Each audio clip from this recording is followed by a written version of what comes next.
join দোস্ত কাশ্মীৰৰ যিটো ইনসিডেন্ট হৈ গ'ল সেই ইনসিডেন্টৰ পিছত আমাৰ অসমত যিবিলাক ঘটনা হৈ আছে আমাৰ যিবিলাক বিশিষ্ট মানুহবিলাকে কিছুমান কমেণ্ট দি আছে সেই কমেণ্টবিলাক চাই বহুত দুখ লাগিছে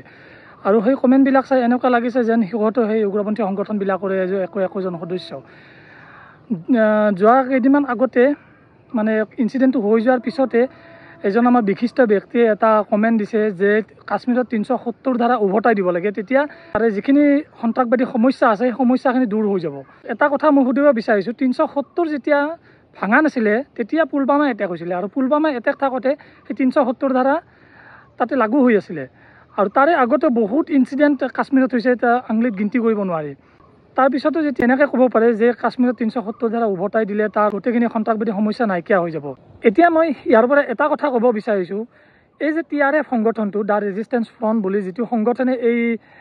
যিটো ইনসিডেন্ট কৰিছে অৰ্থাৎ আমাৰ টুৰিষ্টখিনিক যিখিনি মাৰিলে সিহঁতে এই ইনসিডেন্টটো এই TRF সংগঠনটো কেনেকৈ আৰম্ভ হৈছিলে আৰু কিয় আৰম্ভ হৈছিলে এই TRF সংগঠনটো আৰম্ভ হৈছিলে যেতিয়া 370 ধাৰাটো ভাঙিছিলে আৰু এই TRF সংগঠনটোৰ মূল উদ্দেশ্য হৈছে এই 370 ধাৰাটোক আকৌ ইমপ্লিমেণ্ট কৰা লগতে সিহঁতৰ এটা মূল তৰ্ক হৈছে যে 370 ধাৰা ভাঙি দিয়াৰ পিছত এই টুৰিষ্টৰ আকাৰত যিবিলাক মানুহ আমাৰ ভাৰতবৰ্ষৰ পৰা যিবিলাক মানুহ তাত এতিয়া গৈ আছে সেই মানুহবিলাকক ইনডাইৰেক্টলি তাৰে নাগৰিকত্ব দি আছে সেইটো সিহঁতৰ তৰ্ক সেইটো সিহঁতৰ মানে ক'বলগীয়া কথা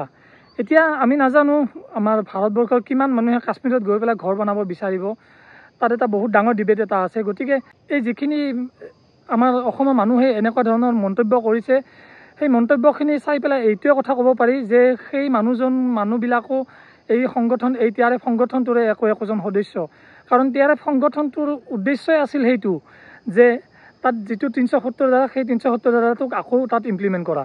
গতিকে এইবিলাক চাই এনেকুৱা লাগিছে যেন আমাৰ অসমখনৰ অৱস্থা বেয়া লগতে ভাৰতবৰ্ষখনৰ অৱস্থা বেয়া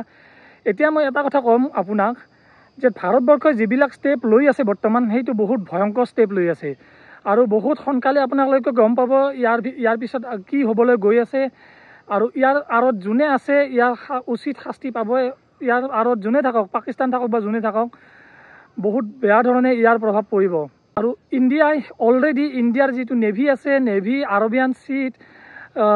নেভেল চিপছবিলাক তাত ডিপ্লয় কৰিবলৈ আৰম্ভ লগতে ভাৰতবৰ্ষৰ স্থলসেনাকো অলৰেডি হাই এলাৰ্টত ৰাখিছে গতিকে ইয়াৰ প্ৰভাৱ বহুত বেয়াকৈ পৰিব আমি অনাগত সময়ত গম পাম যে কি ষ্টেপ লৈ আছে ভাৰতবৰ্ষই এতিয়া গম নাপায় আপোনালোকে এইটো খুব ছাৰপ্ৰাইজ হ'ব